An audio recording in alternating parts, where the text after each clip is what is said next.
Donc merci Irina. Donc en effet, moi au départ, je suis français. C'est le parcours inverse de Randy. Je suis allé étudier aux États-Unis et j'y suis resté une vingtaine d'années finalement.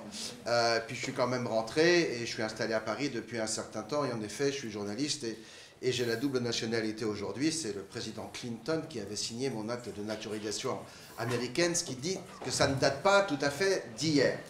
En ce qui concerne donc les élections de mi-mandat, bon, c'est très simple. Donc, les États-Unis ont un système électoral qui est extrêmement exigeant vis-à-vis des électeurs, qui est aussi exigeant vis-à-vis des élus, puisque en ce qui concerne l'équivalent de nos députés, ce qu'on appelle là-bas les élus de la Chambre des représentants, eh bien, il faut se présenter devant les électeurs tous les 2 ans. Ce qui signifie qu'en fait, ils sont en campagne permanente. Tous les 2 ans, il y a des élections, et tous les 4 ans, il y a une élection présidentielle.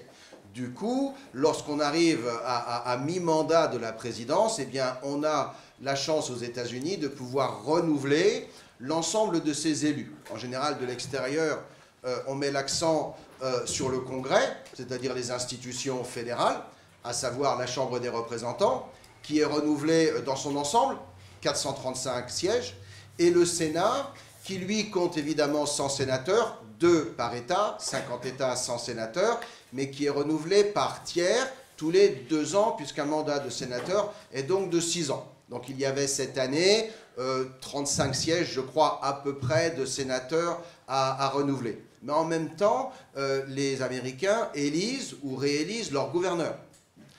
Ils élisent également l'ensemble de leurs assemblées d'État. Je rappelle que les États-Unis, c'est une fédération. Tout le monde s'intéresse au gouvernement fédéral, mais chacun des 50 États a des institutions propres, avec son gouverneur, parfois une chambre unicamérale, parfois des institutions bicamérales, et donc ce sont des postes qui sont renouvelés en fonction des élections. Les Américains élisent également leurs représentants locaux, du shérif au juge, à la commission scolaire, ainsi qu'au procureur. Tous ces postes sont des postes qui sont renouvelés extrêmement régulièrement, et des postes d'administrateur, où l'administrateur est soumis, d'une certaine façon, au bon vouloir de l'électeur, et donc doit, d'une certaine façon, rendre des comptes. Même si très souvent, quand on regarde la participation, il est évident que les électeurs ne votent pas pour tout. Certains se déplacent pour voter pour leur représentant, peut-être leur sénateur, peut-être le gouverneur, et puis le reste, ils laissent ça vide, parce qu'ils n'ont pas fait l'effort de regarder. Et franchement, un bulletin de vote à l'américaine, c'est très très complexe, c'est très très long, on en a vite marre. En Californie, l'État dont je viens, en plus c'est en 3 langues, en anglais, en espagnol, en chinois, donc on n'en finit pas. Donc les électeurs sont convoqués et ils participent avec une certaine distance aux élections. Les élections de cette année étaient particulièrement intéressantes parce que Biden a donc été élu il y a 2 ans. C'est un président inattendu. Les États-Unis n'ont jamais eu un président aussi âgé.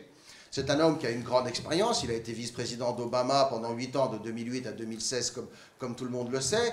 Il est sénateur depuis 1972, donc il a 50 ans d'expérience aux États-Unis et tous les Américains le connaissent. Mais personne n'avait jamais eu avant, je dirais, un président de sa trempe, c'est-à-dire quelqu'un qui a réussi à survivre 50 ans en politique en échouant systématiquement à tout ce qu'il a essayé de faire. Et ça, c'est une réussite tout à fait extraordinaire de parvenir à la Maison-Blanche alors que derrière lui, on a une accumulation d'échecs. Et à mon avis, Hillary Clinton doit dormir très mal lorsqu'elle pense qu'il est à la Maison-Blanche et elle n'y sera sans doute jamais. Donc on s'attendait un petit peu à voir quelle serait la réaction des Américains à 2 ans de présidence Biden. Ça a été 2 ans très difficiles du point de vue des États-Unis, parce que, alors qu'il ne l'avait pas du tout annoncé, le président Biden a mis en place ce que les Américains appellent la politique du Green New Deal, donc cette nouvelle politique verte liée à une forme de transition énergétique et rendue indispensable par ce qu'on appelle le changement climatique, et qui impose des changements de comportement. Et les gens n'étant pas prêts à changer de comportement, le gouvernement a décidé de changer les conditions de vie pour imposer les changements de gouvernement. C'est une façon de faire de la politique à l'envers, mais elle fonctionne aussi. pour imposer les changements de comportement. De comportement, exactement. Et donc, les États-Unis vivent des moments un petit peu difficiles. Le prix de l'énergie a considérablement augmenté. L'approvisionnement en énergie est plus difficile qu'il était du temps de Trump. L'inflation est repartie parce que sous prétexte de pandémie, le gouvernement a été extrêmement généreux à distribuer de l'argent à des gens qui n'en avaient d'ailleurs pas forcément besoin, mais qui ont été très contents de le recevoir. La frontière au Texas est ouverte.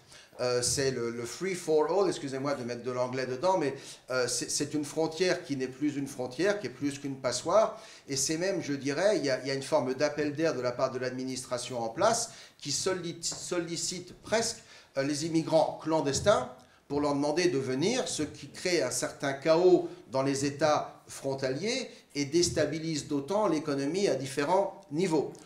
On a également en place depuis un certain temps des procureurs extrêmement progressistes qui ont décidé que la justice était raciste, parce qu'il y a malheureusement plus de gens de minorité, en particulier de la minorité noire, en prison et devant les tribunaux que leur représentation réelle au sein de la société américaine, ce qui rend la justice raciste et qui donne un prétexte pour ne plus juger ou même poursuivre un certain nombre de gens.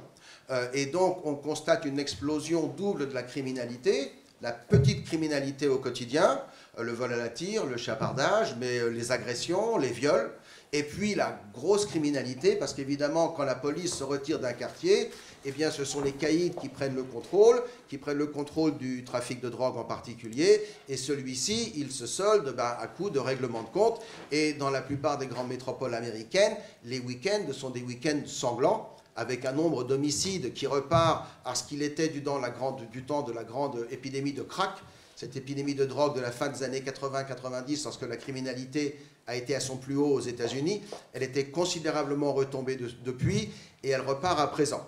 Il y avait un certain nombre de facteurs, en tous les cas, qui laissaient penser que ces élections allaient être une sanction contre le gouvernement en place, ce qui est généralement le cas aux États-Unis. Le président est élu, bon, et puis après, on a un petit peu ce regret de l'acheteur. 2 ans plus tard, on dit, bah non, ce qu'il fait ne nous plaît pas, donc on le sanctionne. Et il est fréquent que le parti au pouvoir perde les élections, c'est-à-dire ait un certain nombre de perde des sièges à la Chambre des représentants, perdent des sièges au Sénat, parfois perdent même des sièges de gouverneurs, encore que ces élections sont un petit peu décalées par rapport aux élections nationales, parce que les Américains ont tendance à voter localement et à s'intéresser à ce qui se passe près d'eux, et à avoir une opinion qui n'est pas forcément la même des élus qui sont proches de ceux qui sont à Washington.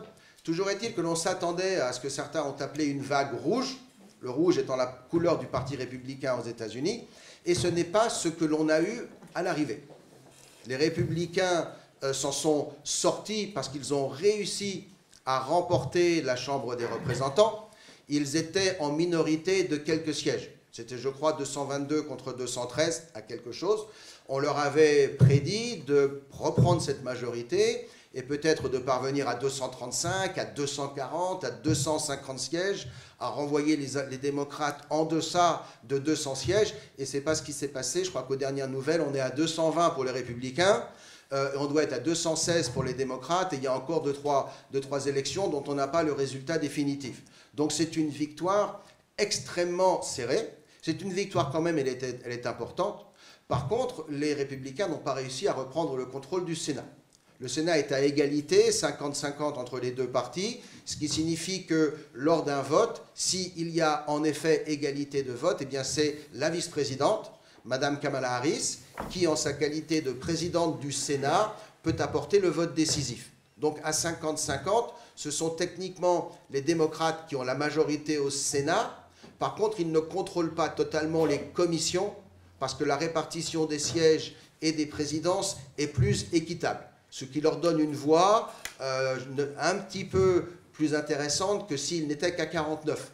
Ce qui signifie, pour ceux qui suivent la politique américaine de très près, vous avez sans doute entendu dire qu'il y a encore une élection qui reste à gérer, celle de la Géorgie, puisque les deux candidats sénateurs n'ont pas pu se départager, et il y aura ce que les Américains appellent un runoff, donc un 3e tour, qui aura lieu la semaine prochaine, le 6 décembre, entre un sénateur républicain qui s'appelle Usher Walker, et le sortant démocrate qui s'appelle Raphaël Warnock. Actuellement, les républicains sont à 49 sièges, Les démocrates sont déjà à 50. Les démocrates ont suffisamment de sièges pour contrôler le Sénat exactement comme ils le contrôlaient les 2 dernières années. Par contre, si les républicains remportent ce siège, ils seront dans la position de contrôler un certain nombre de commissions. Si ce n'est pas le cas, ils seront mis en minorité et ce sera tout bénéfice pour les démocrates. Donc la victoire au plan fédéral des républicains a été extrêmement serrée et beaucoup de gens en ont immédiatement profité pour pointer du doigt Donald Trump et dire c'est de sa faute. Et la raison de cette désignation de Trump comme le bouc émissaire, c'est qu'un certain nombre des candidats qui l'avaient soutenu et qui soutenaient ses propres positions ont perdu, et c'était bien entendu les contests, les duels sur lesquels les médias se sont le plus concentrés. Vous avez 3-4 États qui ont fait les gros titres, en particulier la Pennsylvanie, en particulier l'Arizona, on pourrait citer également le Nevada, on pourrait aller dans le New Hampshire, qui est un État de la Nouvelle-Angleterre. On s'attendait à ce que les républicains l'emportent et finalement, ils ne l'ont pas fait. Ils ont perdu de très peu, mais ces postes ont été perdus. Et ce sont des défaites significatives parce que ces 4 États sont ce que les Américains appellent des swing states. C'est-à-dire que, comme tout le monde le sait, les élections, lorsque vous avez un système de biparti, eh bien, en fait, elles se gagnent au centre. Et aux États-Unis, on est soit démocrate, soit républicain, mais on peut aussi se déclarer indépendant. Et ce sont très souvent les indépendants qui vont voter démocrate un coup, qui vont voter républicain l'autre coup, qui vont faire la différence. Sauf si votre État a une majorité liée à un parti et qui fait qu'il n'y a pas beaucoup de contestation. J'habite la Californie. La Californie est un État très largement dominé par les démocrates. Quand je vote, c'est pour du beurre, parce que je sais que mon candidat ne l'emportera jamais. Les autres sont beaucoup plus nombreux que les républicains en Californie, même si dans certains endroits, ça change parfois. Toujours est-il que le problème soulevé par cette élection que les républicains auront à résoudre au cours des 2 années à venir, c'est celui de savoir si, dans le cas d'une candidature de Trump, et il a déjà annoncé qu'il avait l'intention d'être candidat, officiellement il est candidat, mais il n'a pas encore déposé les papiers. Donc, non, il a déposé, c'est déclaré. Il a déposé. Oui, il était. Quand on se prononce, il faut déposer quand même. Le 15, il n'avait pas déposé les papiers. Non, mais il a déposé avant de l'annoncer officiellement, il est obligé, il l'avait fait. Donc il est candidat. Le problème des républicains vis-à-vis de Trump aujourd'hui, c'est est-ce qu'il peut gagner en 2024? Et si la conclusion est non, est-ce qu'il est bon qu'il soit candidat? Donc les électeurs décideront, mais c'est vraiment une question, je dirais, difficile et essentielle, parce qu'il semble quand même aujourd'hui très probable qu'en 2024, un candidat républicain qui ait le soutien du parti derrière lui et qui a un tout petit peu de personnalité et de bagou, soit parfaitement en mesure de remporter l'élection présidentielle. Par contre, si ce candidat est Trump, il est fort possible que le coup de 2020, c'est-à-dire le rassemblement anti-Trump, soutenu par les médias, soutenu par les réseaux sociaux, soutenu par tout un tas d'acteurs politiques, d'acteurs culturels, Hollywood, le milieu de l'édition et autres, il est fort probable que toute cette collusion d'intérêts se réunisse pour à nouveau faire échouer Trump et donc priver les républicains de la Maison-Blanche, alors que sur le papier, ils ont toutes les raisons de penser qu'ils en seraient le locataire légitime à partir de 2024.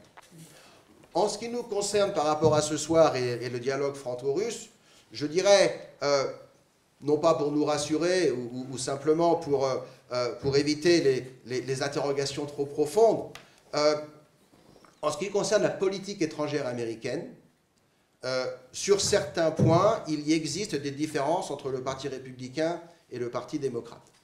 Mais vous avez, à travers le temps, et on l'observe au cours des décennies passées, une forme de continuité de la politique américaine, de la politique étrangère américaine, liée à ce que les Américains appellent leurs intérêts vitaux, leurs intérêts nationaux.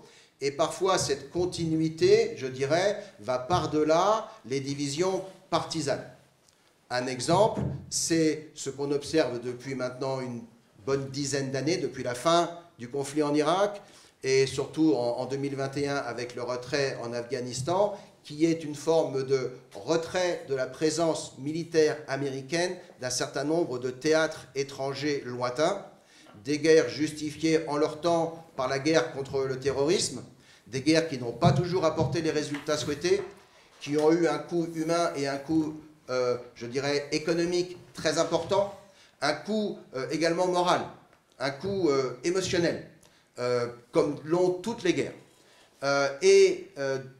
Faisant de ces conflits, des conflits dont les Américains aujourd'hui ne veulent plus.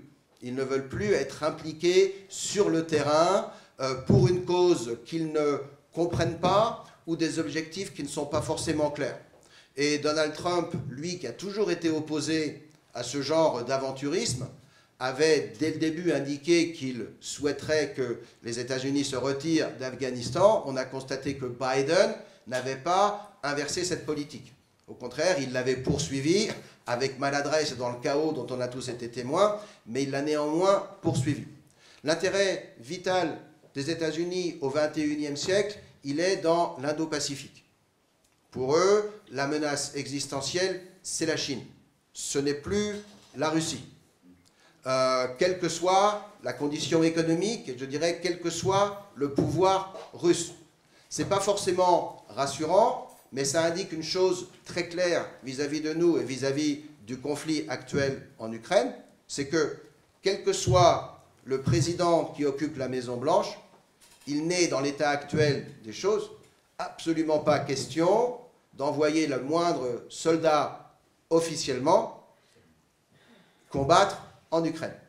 Qu'il y ait une aide militaire, qu'il y ait une aide économique, qu'il y ait un entraînement, qu'il y ait même parfois, je dirais, des gens un petit peu plus proches du terrain qui soient sur place ou qui soient dans des pays tiers pour former l'armée ukrainienne, ça, oui. Et ça, il est fort probable que ça continuera. Mais envoyer des troupes américaines combattre aujourd'hui pour l'Ukraine aux côtés des Ukrainiens, pour moi, ce n'est pas concevable dans le contexte de la politique américaine actuelle.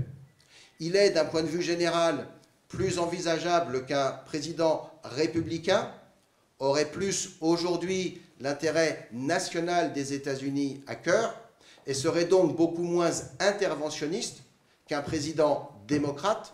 Il existe dans la pensée américaine une forme de messianisme qui consiste à penser que leur modèle est un modèle que le reste du monde devrait adopter et de chercher à imposer ce modèle par différents moyens au reste du monde. Cette attitude aujourd'hui, elle est beaucoup plus partagée par ce que j'appelle la gauche interventionniste que par les acteurs du Parti républicain. Voilà pour mon introduction.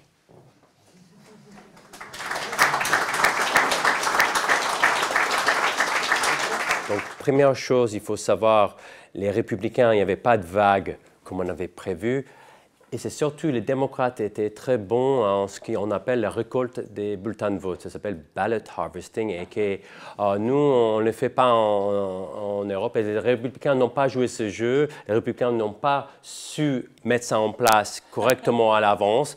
Et ils ont perdu à cause de ça. Et on a fait des sondages aujourd'hui. On s'est rendu compte que les démocrates n'étaient pas très bons en récolte. Mais nous, on n'a pas du tout fait ce travail. Donc, ils ont bien travaillé. Ils ont se sont bien organisés au niveau des élections. Et donc, cette marge de différence a joué en leur faveur par rapport aux élections. Donc ça, c'est important de savoir. Et c'est pour les prochaines élections, c'est des choses qu'il faut que les républicains arrivent à se mettre en question sur la méthode de travail au niveau des comment, parce que les républicains, ils sont plutôt dire, allez-y au bureau de vote et il faut voter. Mais vous avez vu qu'ils arrivent, il y a des problèmes souvent. En Arizona, vous avez vu qu'il y avait des machines qui ne fonctionnaient pas. On peut se poser plein de questions sur la régularité des élections. Là, on peut continuer.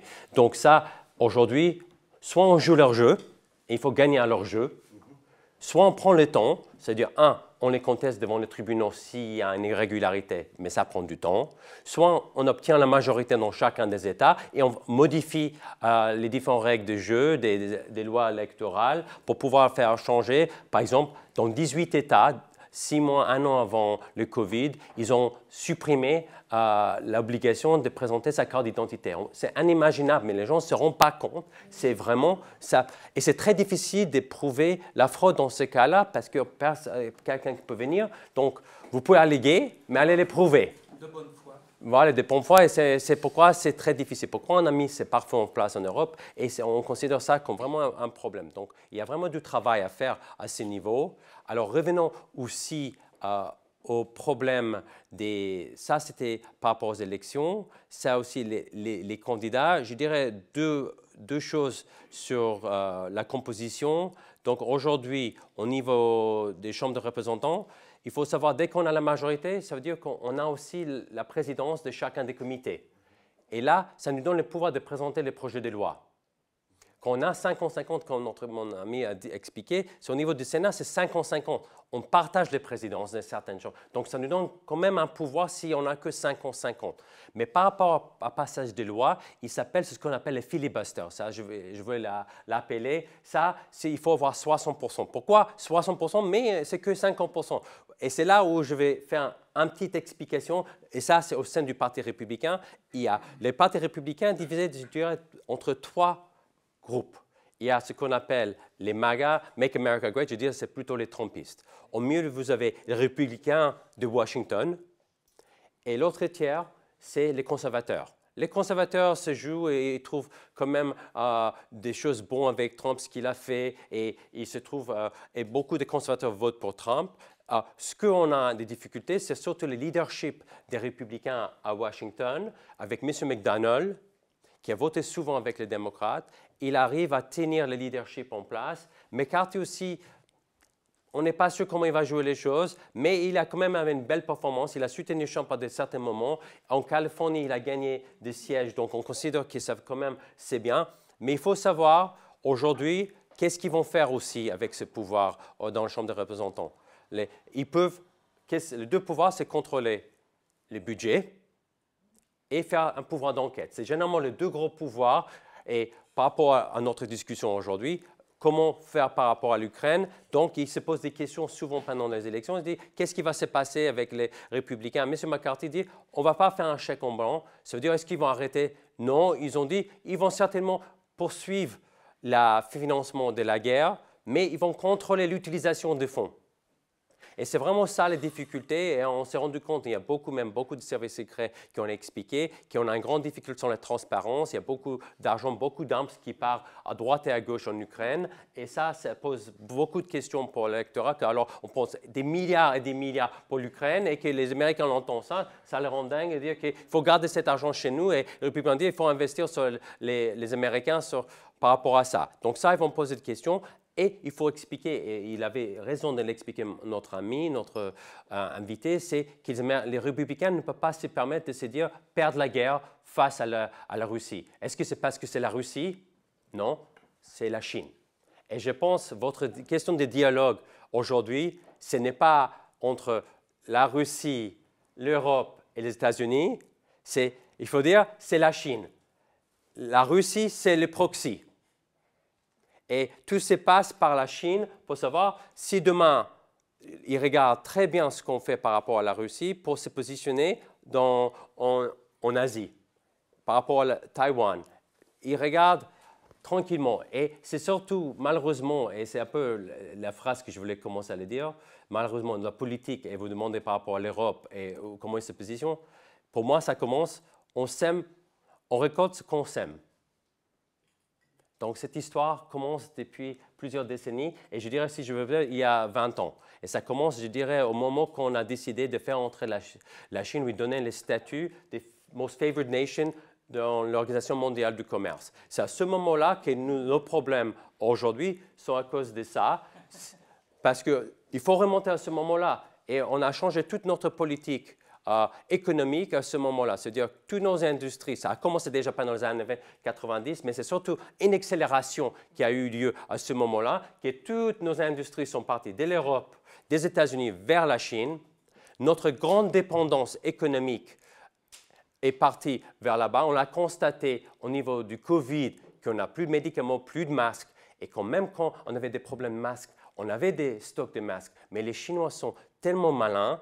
2-3 mois avant, ils n'ont pas déclaré une crise sanitaire. Ils ont racheté tous les stocks mondiaux des masques pour plein nous revendre ça 3, 4, 5 fois plus cher. Que nos politiciens doivent nous dire on n'a pas besoin, on n'a pas usage de ça pour faire style qu'ils ont été là embêté par cette question-là. Même aujourd'hui, la politique des réindustrialisations, et c'était un peu les politiques américains, et on a même une conversation, une fois, une conférence avec M. Trump en février, et que c'était au moment que la guerre à peine commençait avec M. Trump. Qu'est-ce qu'il a dit? Les talons d'Achille de l'Europe, c'était qui? C'était l'Allemagne, et l'Allemagne avec Nord Stream, les gaz. Et c'était la base de tout. Sans énergie pas chère, l'industrie européenne est à ses genoux. On n'a pas de prospérité sans énergie pas chère. C'est la base de tout. L'Amérique a l'énergie 4 fois moins chère. Toute l'économie allemande ne peut plus fonctionner avec l'énergie qui part. Il y aura deux choses qui vont se passer en Allemagne, parce que c'est la plus grande économie industrialisée en Europe. Soit ils vont faire faillite, soit ils vont relocaliser. Ils vont aller où? Aux États-Unis et beaucoup en Amérique du Sud. Alors, l'Amérique, c'est les grands gagnants, indirectement, économiquement. Cette guerre qu'on peut se questionner les origines, comment ça a été géré. Les Européens qui toujours sont entre deux, c'est notre grand partenaire, mais l'Europe était toujours un concurrent de l'Amérique. D'accord? Donc, vous devez savoir ça. Les enjeux économiques, vous avez pris un coup, est-ce que ça va être un coup mortel pour l'Europe, l'Union européenne, l'euro, mais j'estime que la guerre et ce qui s'est passé avec Nord Stream et la destruction de Nord Stream, pour moi, c'est le début peut-être de la fin. Parce que je ne sais pas comment on va compenser tous ces besoins en énergie, et c'est pourquoi on est en train de parler qu'il y aura des pénuries d'énergie en Europe par les années à venir. Vous dites, oh, aujourd'hui on a l'énergie, mais vous devez savoir pourquoi on a l'énergie, pourquoi même la France donne des gaz et du pétrole à l'Allemagne, c'est parce qu'on a des réserves. Ce sont ces réserves qu'on utilise aux États-Unis, en Europe, pour cette année. Ils disent que cette année, ça ne va pas être une bonne année pour nous, mais ça va être pire l'année prochaine parce qu'on n'aura plus de réserves. Et personne ne le dit. On est en train de gérer nos réserves et les utiliser. Donc, on va passer cette année, on aura des difficultés. L'année prochaine, on ne va pas pouvoir reconstituer nos réserves et ça risque d'être une année beaucoup plus compliquée en 2023-2024 pour nous. On a l'inflation, on a aussi la question aux États-Unis qui se pose aussi, c'est les Américains ont joué très intelligemment. On va vous aider, on va vous vendre du gaz, mais on le vend beaucoup plus cher, les Américains, et on doit les payer. Qu'est-ce qui s'est passé aussi? Est-ce que vous vous rendez compte depuis Nord Stream et depuis les guerres ont commencé, qu'est-ce qui s'est passé au niveau de l'Europe? Le devise s'est écroulé 20%. Ce n'est pas parce qu'on n'a pas assez de pétrole, c'est que les prix ont descendu, mais c'est parce que les devises sont descendues. On paye plus cher parce que l'euro vaut moins cher. Et en même temps, les Américains vont nous vendre les gaz, mais en même temps, ils vont nous vendre tout. Et ce qu'on se rend compte, c'est que M. Macron est parti aux États-Unis. Il se plaint aujourd'hui, qu'on l'a entendu, j'ai vu les journaux disant « Oui, ce n'est pas juste, cette loi contre l'inflation, ça s'appelle les Inflation Reduction Act, c'est la loi pour la réduction de l'inflation. 1 000 milliards de dollars investis dans l'industrie américaine pour faire quoi? C'est une forme de subvention qui est donnée pour faire en sorte une ultra protectionnisme mis en place. Ils vont réduire les prix. Et qu'est-ce qui va se passer? C'est que les Européens vont être obligés, ne vont pas pouvoir concurrencer. Et tout, encore, on va souffrir économiquement. Encore par rapport à la Chine, je reviens à la Chine. Pourquoi la Chine est tellement importante? C'est tous nos secteurs d'activité clés, le pharmaceutique, l'énergie, les nouvelles technologies, est parti en Asie. Et ce qu'on a regardé avec les médicaments, vous avez constaté aujourd'hui, on a un manque et des pénuries de médicaments, des antibiotiques. On a constaté pendant les Covid la même chose. Ça veut dire l'Europe n'a rien fait, la France n'a rien fait. Notre dégringolade continue et continuera. Et aujourd'hui, c'est nos enfants qui vont payer, c'est nos familles qui vont payer le prix de tout ça. Donc, cette guerre, malheureusement, les Américains Et qu'est-ce que cette guerre? C'est ils ont affaibli un adversaire économique, l'Europe, les Américains, et ils ont dit, ah, c'est une guerre, on va investir. C'est pas grave, ça fait redémarrer l'économie militaire industrielle avec la guerre en Ukraine. Ils ont pompé de l'argent, des armes, ils ont renvoyé. Ce n'est pas leurs soldats qui sont partis faire la guerre. Ils donnent des aides. Les Européens ont pompé toutes les ressources dans cette guerre, qu'ils n'avaient pas ces ressources. Il n'y a plus d'armes. La France n'a plus d'armes. Ils vont acheter, tous ces Européens vont acheter des armes de qui maintenant? Des Américains. Et bon, maintenant, voilà, toute l'industrie militaire américaine va redémarrer bel et bien. Et les Européens, qu'est-ce qui va se passer dans quelques mois? Quand c'était très chaud entre les Russes et les Ukrainiens, même quand Zelensky a lancé, on ne sait pas si c'est exprès, un missile en Pologne pour provoquer quelque chose, les Américains avaient peur, je pense, à un moment donné, ils ne savaient pas. Ils ne font pas 100% confiance en M. Zelensky et ils font très attentifs. Donc, ils interviennent directement avec des négociations secrètes en direct avec la Russie parce qu'ils ne veulent pas un accident. Donc, on sait quelque part, ils essayent ils contrôlent les choses. Il y a une rhétorique avec la Russie, l'Ukraine, l'utilisation d'armes nucléaires. Mais à mon avis, c'est beaucoup de rhétorique. Mais ce n'est pas dans l'intérêt ni de la Chine, ni de l'Amérique, ni de la Russie, ni des personnes. Mais à la fin de cette guerre, il y aura, à mon avis, une négociation. Parce qu'il y aura forcément, il faudra trouver une solution. Comment on va y arriver? À mon avis, on va arriver dans les mois à venir parce que la Russie, malheureusement, a été en pleine guerre avec l'Ukraine. Et quand il y a la guerre, c'est la guerre. Ils ont détruit toutes les centrales électriques, etc. La pauvre Ukraine et le peuple, c'est eux qui vont souffrir. Ils auront un hiver sans chauffage, sans électricité.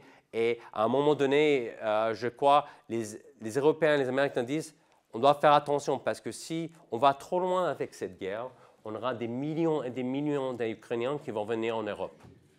Et ça va devenir ingérable. Il y aura un exode incontrôlable des peuples. Et comment on va gérer, voir tous les peuples en train de mourir sans ça? Voilà. Je voulais juste dire ça, c'est beaucoup d'informations. Mais voilà, quelques informations. Il faut savoir aux États-Unis, il y a 30% des démocrates, républicains, je voulais marquer, et 40% des indépendants. Et c'est très important parce que les indépendants, c'est eux qui font la différence aux États-Unis. C'est aussi l'accès et envoyer les messages politiques aux indépendants. Et ce que notre ami a expliqué, ils sont pro-démocrates. Leur ligne de communication est plutôt démocrate. Donc, on a du mal. Si on regarde bien, ils passent 3-4 heures de télévision par jour. Et selon les sondages, 84% ne font pas de confiance aux médias, mais ils passent 3-4 heures par jour de regarder la télé. Malgré tout, ils regardent, ils écoutent les messages. Et c'est ça le gros souci, c'est qu'on a et on a aussi les réseaux sociaux. Même pendant les élections, on a fait des procès contre Google, le parti républicain. Google a supprimé des millions et des millions de messages Gmail qu'on envoie à des sympathisants, à des indépendantes. Donc, on a vraiment tous, je veux dire c'est complotiste, excuse-moi, mais comme notre ami a expliqué, on a les réseaux sociaux, les médias contre les républicains. Et donc, on a vraiment un combat, une lutte à faire. Est-ce que ça va évoluer? Et les questions de Trump, vous me demandez est-ce que ça va modifier 2024? Alors, voilà mon point de vue et je vous explique. Je pense la faiblesse de Trump et pourquoi ce qui doit changer et ce qu'il y a beaucoup de gens dans le parti, je vous donne aussi mon point de vue qui est plutôt pragmatique, c'est qu'il a fait une erreur stratégique. Je ne sais pas si vous allez partager. C'est il n'aurait pas utilisé un discours en disant on ne va pas accepter les résultats des élections dès maintenant. Ça l'a décrédibilisé et c'était inaudible pour les indépendants.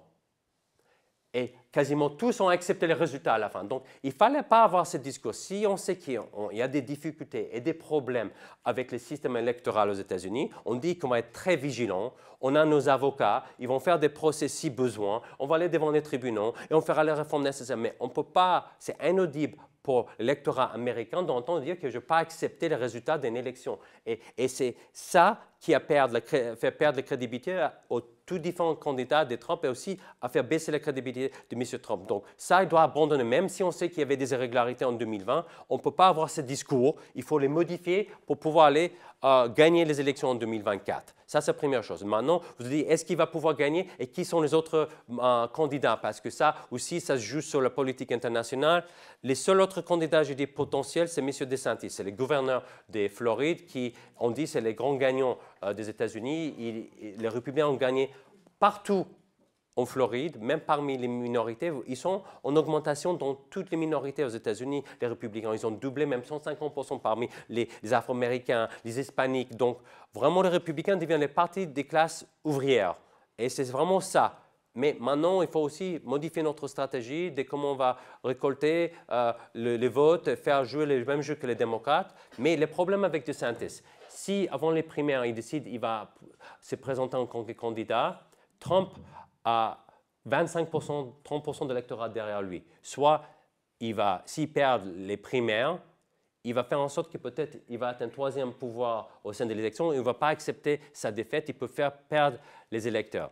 Et si DeSantis perd contre Trump pendant les primaires de 2024, en tant que perdant, il ne va pas pouvoir se présenter en 2028. Donc, si moi, j'étais les conseillers de DeSantis, je pense qu'il y a beaucoup de risques pour lui d'y aller.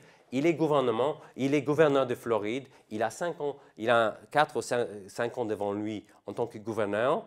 Je pense qu'il a tout à fait la possibilité d'être candidat dans 8 ans. Il est jeune, il a 44 ans.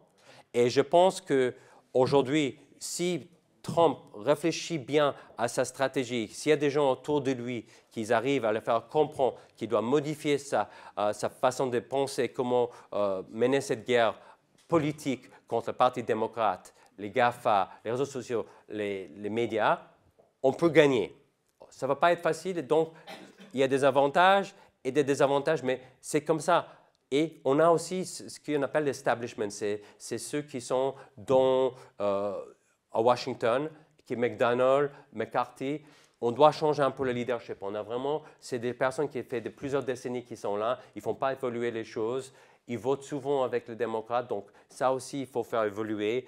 Et on espère aussi, lors des prochaines élections, il a 82 ans, je crois, je ne me souviens plus. Peut-être que ce sera une de ses dernières élections. On va voir comment ça va évoluer. Son leadership est contesté et commence à être contesté. Mais pour le moment, il tient bon. Il donne souvent la majorité aux démocrates parce que je vous ai dit, il leur donne les 60%. Donc on ne peut pas dire que voilà, 50-50, mais ils arrivent à gérer les choses. Il y avait deux aspects. Déjà, c'est l'économie qui est numéro 1. C'est l'inflation et l'économie, c'était le numéro 1. Et après, selon les démocrates, ils vont dire numéro 2, c'était l'avortement. Et les républicains disent l'insécurité. Et les crimes, la violence, etc. Donc ça, c'est les 3 questions.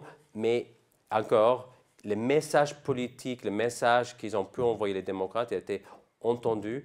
Il faut comprendre aussi comment ça s'est joué. Je ne vais pas passer trop de temps sur l'avortement. Ce n'est pas comme il y a une interdiction. C'est-à-dire qu'est-ce que la Cour suprême? Il a démocratisé la loi sur l'avortement. C'est-à-dire qu'il a renvoyé la décision aux États. Donc, on a des États qui sont progressistes, qui peuvent, comme en Californie, on laisse faire un avortement jusqu'à 9e mois.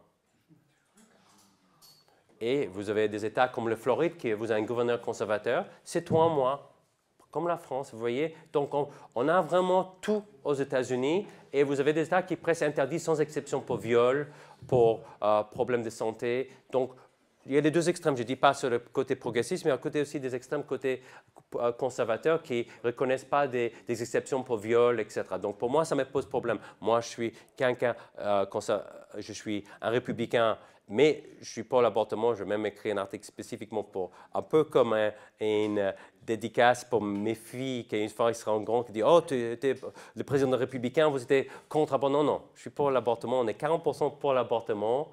Et j'ai dit « Mais il faut trouver le bon milieu de tout. C'est-à-dire jusqu'à où on peut dire c'est un bébé qui est viable. 9 mois, c'est un bébé viable. Donc, est-ce qu'on va dire 7 mois, 6 mois, 4 mois? Après, c'est à discuter, mais les 2 extrêmes ne sont pas bons. Donc, c'est quelque part au milieu. Et c'est ça où on doit aller. Et voilà, c'est un peu là. Je crois qu'elle va continuer les conneries, puisque clairement, ce qui se passe depuis le début, les sanctions qui devaient mettre à genoux l'économie russe ont mis à genoux l'économie européenne.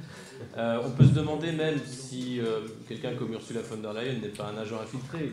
quand elle fait une politique totalement anti-européenne dans tout ce qu'elle fait. C'est-à-dire que la guerre en Ukraine, qui est une guerre de proxy, utilisée pour attaquer le bloc russe et chinois par défaut, sert aussi à appauvrir totalement les économies européennes, à les rendre dépendantes de l'énergie américaine. Ça y est, on a croisé les flux, c'est-à-dire que l'Europe importe davantage de gaz américain que de gaz russe. Il y a eu le sabotage de Nord Stream, une enquête faite par la Suède qui n'a pas révélé les résultats, donc ça y est, c'est signé, on parle des Anglais avec l'aide des Américains, c'est proprement scandaleux et on voit aucun leader européen sortir du lot avec un courage politique pour dire quand est-ce qu'on arrête les conneries.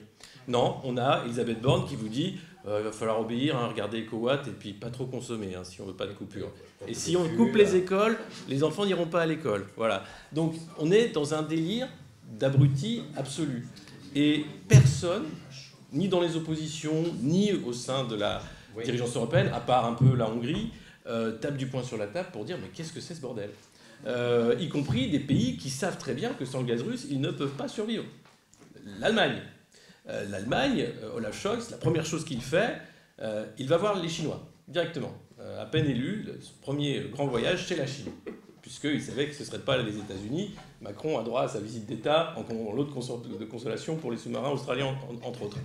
Et Olaf Scholz va voir les Chinois pour voir s'il peut récupérer du gaz par un autre truc dérivé, pour voir s'il va pouvoir vendre des bagnoles allemandes, puisqu'il y a en plus les mesures protectionnistes américaines qui sont une déclaration de guerre à l'industrie automobile allemande, c'est clair, sur les voitures électriques notamment. Et là, pareil, pas un mot. C'est-à-dire que tout le monde s'écrase face aux géants américains. Tout le monde.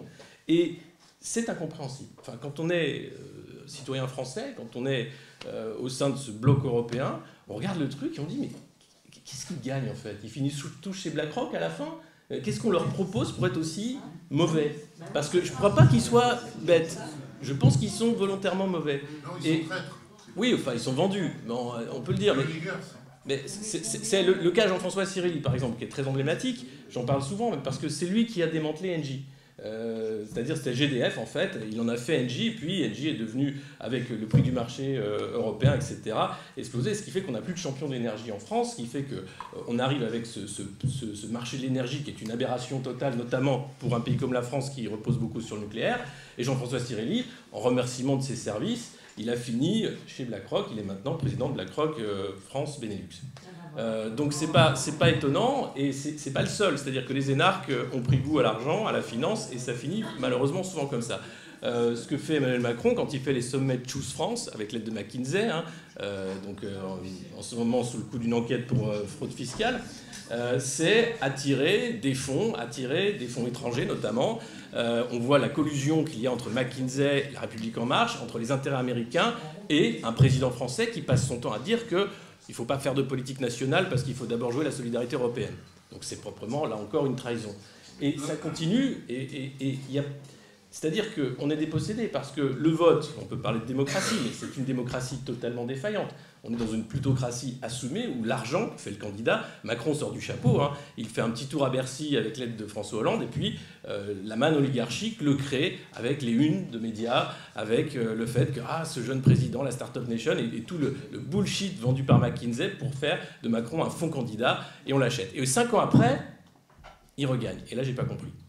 Et honnêtement, j'ai pas compris. Et je pense que tous dans la salle, vous n'avez pas compris. On s'aime. Si. Non, mais il y a quelque chose de profondément cassé. C'est-à-dire que, à force de propagande, à force de censure, à force de manipulation, puisque l'info est une guerre, et je pense que l'info est au cœur de tous les problèmes actuels, on arrive à reconduire Emmanuel Macron à la tête de l'État, sachant que son rôle, c'est de saborder l'État. Et personne, encore une fois, les oppositions sont très sages. On a vu une Marine Le Pen accepter sa défaite sans trop broncher et puis dire bon voilà, après tout j'ai des députés, un Jean-Luc Mélenchon qui a lâché l'affaire en disant voilà, maintenant je vous donne les clés, débrouillez-vous.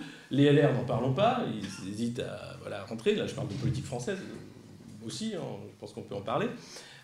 Et c'est à peu près pareil dans les autres pays. Hormis, je pense, Olaf Scholz qui a une carrière politique et qui n'en a rien à foutre de l'Europe, clairement.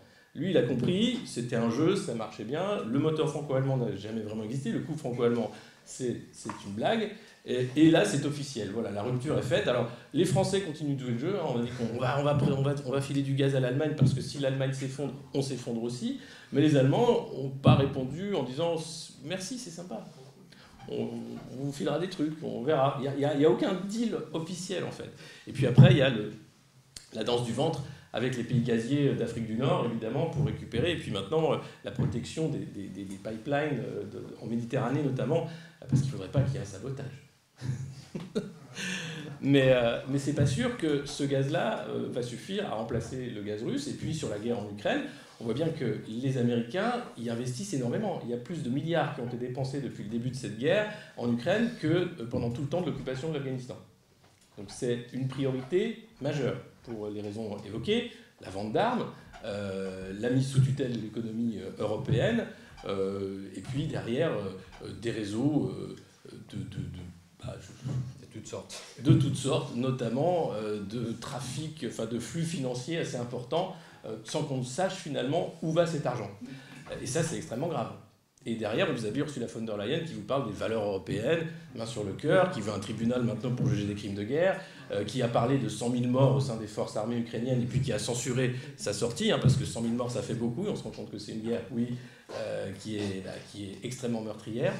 Et là, personne, encore une fois, au sein de la Cour de justice européenne, ou au sein encore du leadership européen, pour poser la question.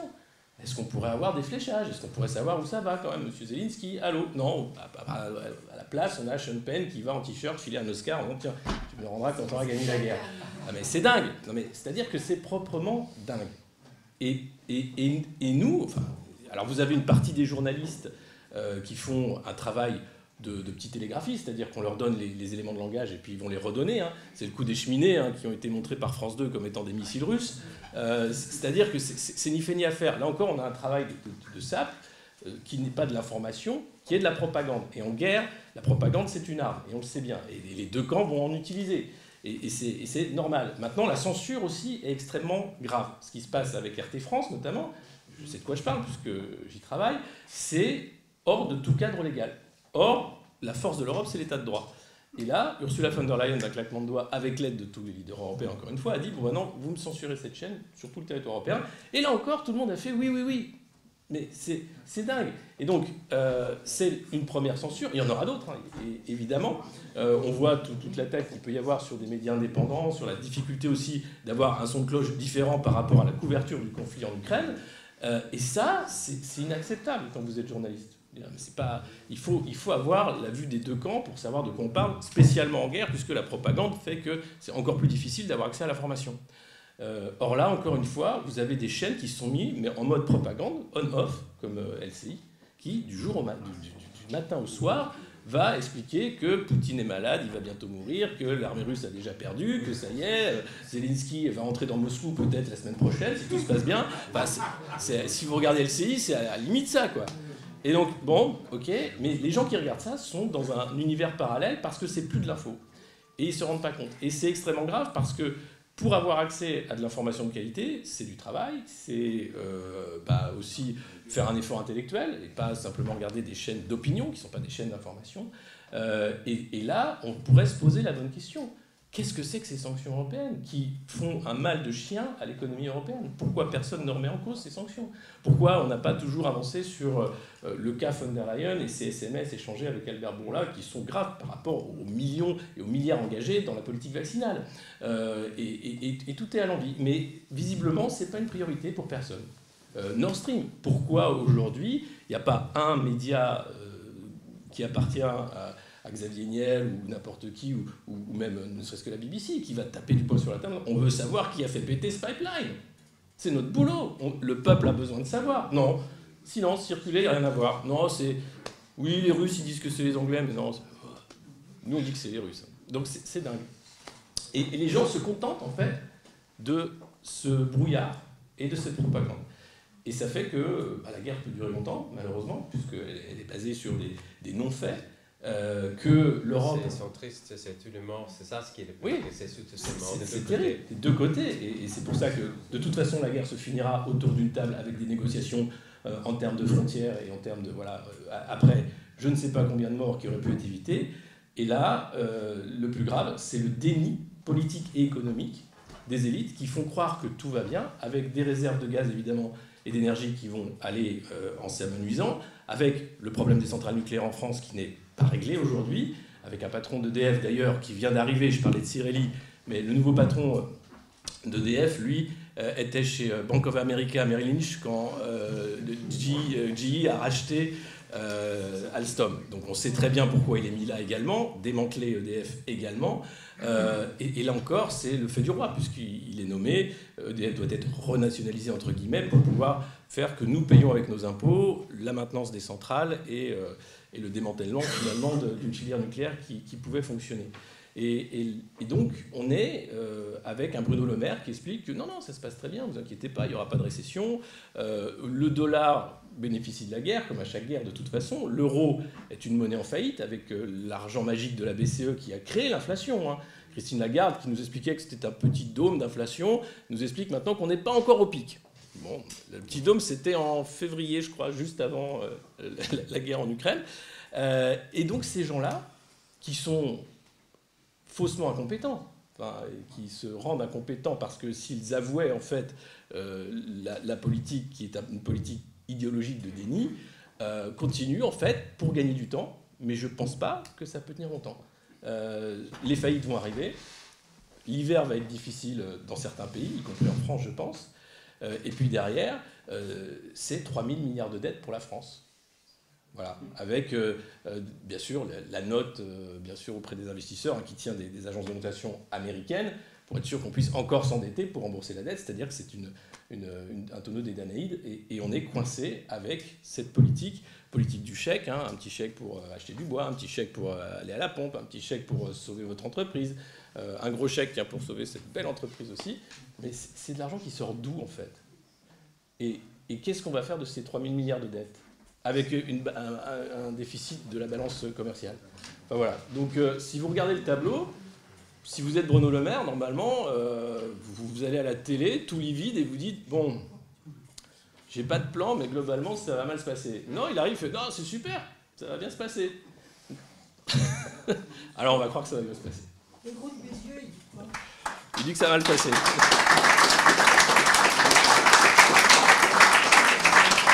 Pour 2023, il n'y aura pas d'élection. Et c'est vrai que, en tout cas pour l'Europe, on va espérer qu'il y aura assez de gaz pour aller jusqu'au bout de l'hiver. Mais à plus long terme, les deux problèmes qui ont été soulevés par Randy et par Alexis, Randy sur la crédibilité des élections aux États-Unis, parce que c'est ça l'idée qu'il a soulevée lorsqu'il a parlé de ce fameux ballot harvesting. C'est le fait qu'on va chercher des bulletins de vote, qu'ils soient légitimes ou pas, et on les met dans le système, et ils sont comptabilisés, et à la fin, c'est toujours le candidat démocrate qui gagne.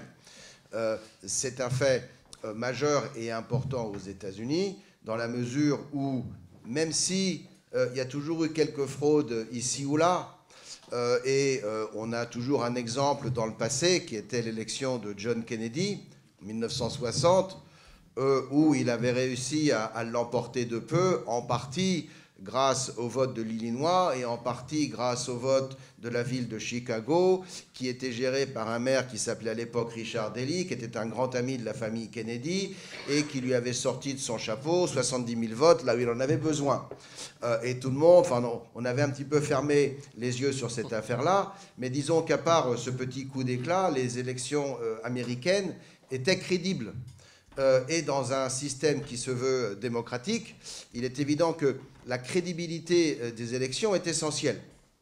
Et cette crédibilité, elle a été mise en doute en 2020, principalement suite à la pandémie de Covid, qui a permis aux démocrates de légitimer et de généraliser le vote par correspondance, qui existait précédemment, qui était admis, mais qui était admis en cas exceptionnel si vous ne pouvez pas vous déplacer dans le bureau de vote parce que vous êtes un militaire déployé à l'étranger, parce que vous avez déménagé au dernier moment ou pour d'autres raisons, parce que vous êtes âgé, parce que vous êtes malade. Donc il y a quelques cas où le vote par correspondance peut être légitime, d'une certaine façon, mais il a été généralisé en 2020 et les démocrates en ont considérablement profité, et même les Américains, je dirais, démocrates les plus convaincus, savent très bien que Joe Biden n'a pas reçu le vote de 81 millions d'Américains vivants. Et parmi eux, il y en a qui avaient dû voter 2 fois, 3 fois. Il est très facile aux États-Unis de voter plusieurs fois. Et Randy avait raison de souligner cette incongruité invraisemblable. On peut voter sans pièce d'identité. Je l'amènerai demain, vous inquiétez pas, je vais revenir. On peut voter avec un permis de conduire. Il n'y a pas de carte d'identité aux États-Unis. Il n'y a pas de document national. Donc le document est le document essentiel, la pièce d'identité de base. C'est en général un permis de conduire.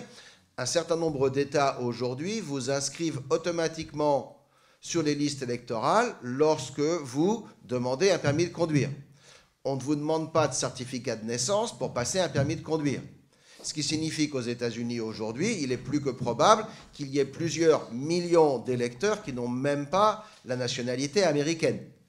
Parce qu'ils se retrouvent sur les listes électorales lorsqu'ils demandent cette pièce d'identité sans que l'on vérifie nécessairement s'ils ont la nationalité. Or, jusqu'à nouvel ordre, dans un État qui se respecte, ce sont les citoyens de cet État qui ont le droit de vote, et on n'a pas encore accordé le droit de vote aux étrangers, en tout cas pas aux États-Unis et pas au niveau fédéral.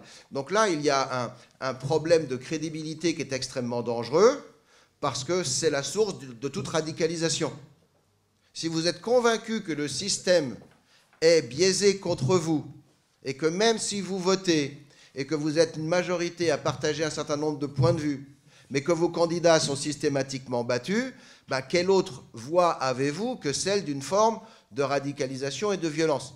Donc c'est extrêmement dangereux pour moi, pour toute société, mais c'est particulièrement vrai aux États-Unis.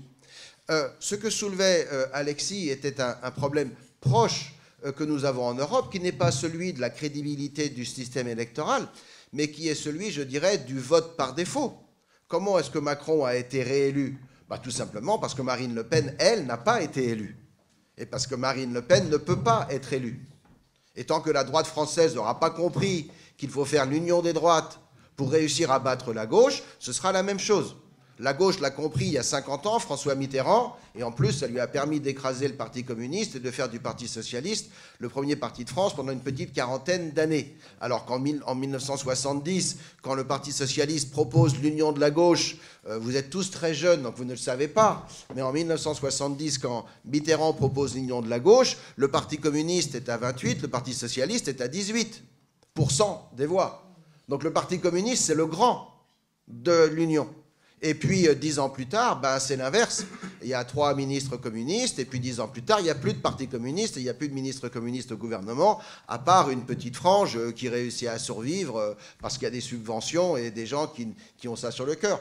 Mais tant que la droite n'aura pas compris, en France, que sans l'union des droites, eh bien, on n'arrivera à rien, et ça servira aux autres à mettre en place la politique destructive que Alexis décrit et qui est incontestable dans ses résultats, même si on peut en effet s'interroger sur les motivations qu'il y a derrière, ça ne changera pas en France.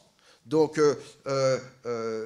Éric Zemmour, qui est un excellent ami à moi, on était journalistes ensemble, j'étais même son rédacteur en chef, donc il écrivait pour moi. Éric Zemmour, qui a un courage que je trouve formidable de s'être lancé, parce que c'est pas si facile que ça, il est tombé sur les fesses quand il a vu ses scores, et il est tombé sur les fesses une première fois quand il a vu les réactions d'un certain nombre d'acteurs politiques à ce qu'il leur proposait. Parce que lui, en tant que journaliste, ça fait 15 ans qu'il écrit dans tous ses éditos qu'il faut faire l'union des droites. Finalement, des intervenants l'ont convaincu que c'était à lui de devenir le messager de son propre message, le héros de cette campagne. Il essaye de le faire, mais il tombe sur un os, le Rassemblement national, qui est très content de le voir à 7% et qui est très content de le voir sans député alors qu'eux en ont 80. Je suis désolé, mais c'est la politique de la défaite.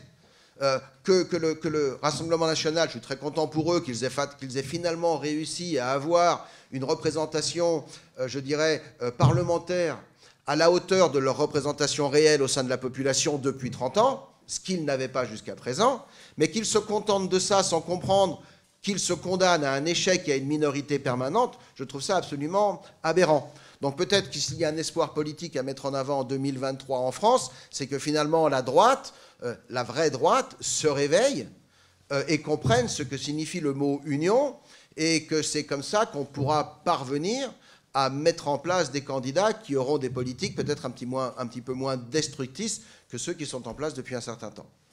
Sur la question d'une solution au conflit en Ukraine, je regrette de le dire, mais je pense que certains d'entre vous le savent déjà, les États-Unis vont continuer à jouer, non pas le pourrissement, mais l'enlisement du conflit.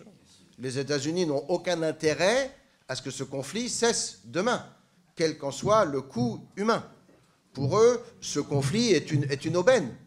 Et Randy évoquait un certain nombre de choses, Alexis aussi, et je ne suis pas sûr que les Américains aient systématiquement eu l'intelligence et la manigance de tout faire pour que cela se goupille dans le sens où ça s'est goupillé.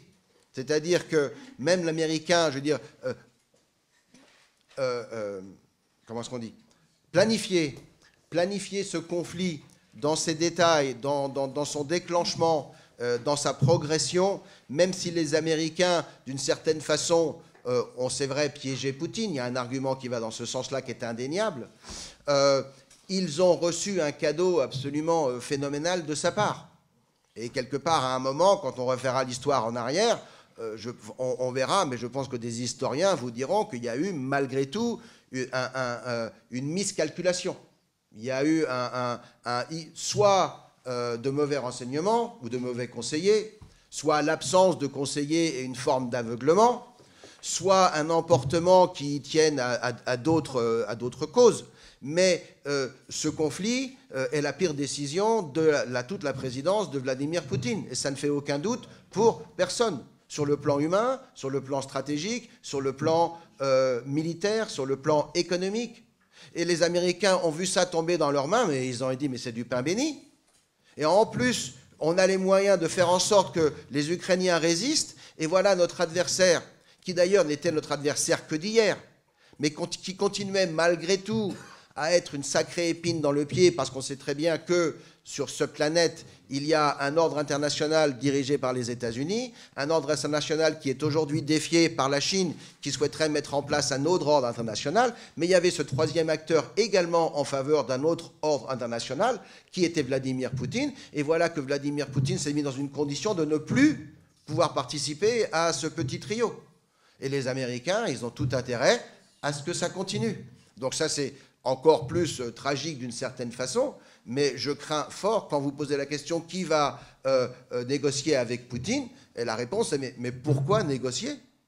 Pourquoi négocier aujourd'hui? Vous savez, ils disent qu'il y a un seuil et une marge qu'on peut tricher 1-2%.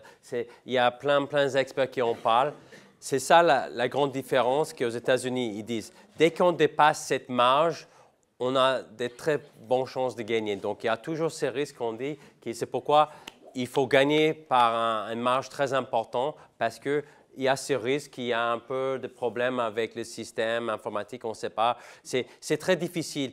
Les États-Unis est un pays compliqué. On a 50 systèmes électoraux qui existent. Regarde la Géorgie, qui maintenant, chaque année, depuis leur réforme, on se trouve à attendre jusqu'à décembre, les 5-6 décembre chaque année, parce qu'il n'y a personne pour le 5 pour savoir qui va gagner, qui ne va pas gagner. C'est vraiment un problème. Donc, mais en même temps, je dirais, le système fédéral américain, c'est l'espoir. Et si je peux terminer avec ça, et c'est peut-être ça un signe d'espoir pour l'Europe et pour les États-Unis, parce qu'avec le système fédéral, on a au niveau des États des nouveaux leaders, des gauches et des droites, parce que vous trouvez aussi des leaders qui sortent de la gauche et des leaders de la droite comme DeSantis et autres, dans différents États qui deviennent républicains, qui sont leur politique, et ils viennent et ils se présentent. Si on avait un système centralisé en France, ça sera figé, comme on ne peut pas s'en sortir, et ça reste comme il est. Mais aux États-Unis, ça bouge parce qu'on a 50 systèmes différents. Ils ne sont pas dominés par une partie, et c'est ça. Ils voulaient fédéraliser les systèmes électoraux, et c'est ça où la grande déjeuner d'Amérique. S'ils arrivent à fédéraliser les systèmes électoraux américains, on aura des gros problèmes et ça deviendra comme la France à un moment donné. Et ce sera la partie dominante qui contrôlera tout. Et pour moi, c'est ça les grands soucis. Je sais dans certains États, on a des problèmes. Et la fraude était... Il y a un problème systémique dans certains États. Ça existe. Il y a des audits. Même j'ai étudié les dossiers. J'ai vu qu'il y avait des problèmes. Et je pense qu'il y a d'un côté, il y a des problèmes. Et de l'autre côté, il y a du courage politique. Même au niveau de courage de la justice. Qui a le courage de dire non, il y a la fraude? C'est lui qui dira ça. Vous savez, même pour l'avortement, les juges, ils sont poursuivis. Ils voulaient tuer un juge de la Cour suprême à droite. Ils n'en parlent pas beaucoup. Donc, ils sont prêts, ceux qui sont à gauche et des radicaux, ils sont prêts à tuer des juges de droite. Donc, si demain, il y en a un qui se lâche et dit que j'ai du courage, il ne va pas nécessairement être protégé. Ils ont même demandé de l'aide à l'administration fédérale pour être protégés. Ils ont refusé, les FBI, à protéger les juges des Cours suprêmes de droite. Donc, vous voyez, même à la demande de la Cour suprême. Donc, vous voyez jusqu'à où ça va. Ça crée cette ambiance. Attention, il y a des risques. Et qui veut prendre le risque de leur vie? Personne. C'est-à-dire, vous êtes là, ce n'est pas à vous de faire peser tous les destins de l'Amérique. Regardez ce qui s'est passé en mai 2. Il y avait les feux partout en Amérique. Ils ont fait comprendre les démocrates que si vous ne votez pas démocrate, on fera brûler toute l'Amérique. C'est ça le message que les démocrates ont envoyé en 2020. Et ils ont gagné. Et les républicains qui sont toujours à une élection, peut-être 2 en retard par rapport à comprendre, peut-être il y a les bulletins par vote, correspondance vote par correspondance, etc., qu'on n'a pas mis en place. On aurait dû travailler mieux par rapport à ça, mais il faudra le faire pour les prochaines élections. Ils sont en train de voir ça. Il faut changer le leadership. Les problèmes, il faut savoir, en Amérique, ce n'est pas comme en France. Notre système politique républicain et avec les partis sont décentralisés. Ce n'est pas comme les partis républicains qui contrôlent tous les financements. Ça, on n'a pas dit ici. Vous devez le savoir. On a 50 partis républicains, indépendants républicains dans chaque État. Et ils sont tous décentralisés. Et chacun fait, il n'y a même pas des accords entre eux. Et par rapport aux candidats, ce n'est pas eux, ce n'est pas les partis qui décident. C'est les individus qui décident d'être candidats aux élections des présidents. Donc, vous voyez, on ne contrôle pas Trump. Lui, il fait ce qu'il veut. Il a aussi... Si je me souviens, encore 100 millions de dollars qu'il a pu récolter par rapport aux prochaines élections. Donc, il a une trésor de guerre par rapport aux élections, mais ils disent que DeSantis a le potentiel de faire 3 fois plus, etc. Mais ce ne sera pas que l'argent. Je pense que beaucoup de gens voient en Trump qui a aussi cette vision que c'est le seul qui est anti-establishment en Washington, qui va changer les choses parce qu'il pense que tout est figé comme en Europe, au niveau de la bureaucratie en Europe, au niveau du gouvernement. Et c'est pourquoi il souhaite que ce soit un changement, c'est pourquoi il le voit comme un grand danger. Et ça, tout le monde a bien compris. Et c'est l'homme à battre. Symboliquement, c'est l'homme à battre, tout faire. Trump, symboliquement, c'est un homme à battre. Moi, je pense que ce n'est pas le seul. Je pense qu'il y a DeSantis, mais je ne sais pas s'il a la même ressource que Trump. Parce que DeSantis... est-ce que Trump a dit, quand il a dit qu'il allait se présenter, il a quelques squelettes dans son placard, et moi j'en connais. Donc vous voyez, dès qu'on sait ça, Trump, s'il avait des squelettes, il sera déjà enterré déjà 10 fois. Donc Trump a peu résisté. Donc si DeSantis a quelques squelettes et ça lui fait peur, donc ce n'est pas un bon leader. Un bon leader, il faut avoir du courage et faire face à ce squelette et pouvoir aller au-delà de ce squelette et toutes ces histoires. C'est-à-dire, ce n'est pas simple d'être leader. C'est pourquoi les démocrates ne vont pas, ils ont mis Biden. Pourquoi il n'y a pas d'autres leaders? Ils ont tous les troués pour ils ont tous des squelettes dans leur placard. C'est ce qu'ils disent. Et moi, j'ai débattu devant une fois à la télé avec un démocrate leader et c'est ce qu'elle m'a dit. J'ai dit, il y a trop d'affaires, ils ont trop peur de se mêler. C'est ce que même un démocrate m'a dit pendant les débats, un membre du Parti démocrate, et ils ont peur demain avec la presse et tout, qu'ils vont tous savoir sur leur vie privée. Donc, c'est pourquoi on a un Biden et pas un autre jeune démocrate qui se présente. Voilà un petit peu les paysages d'Américains.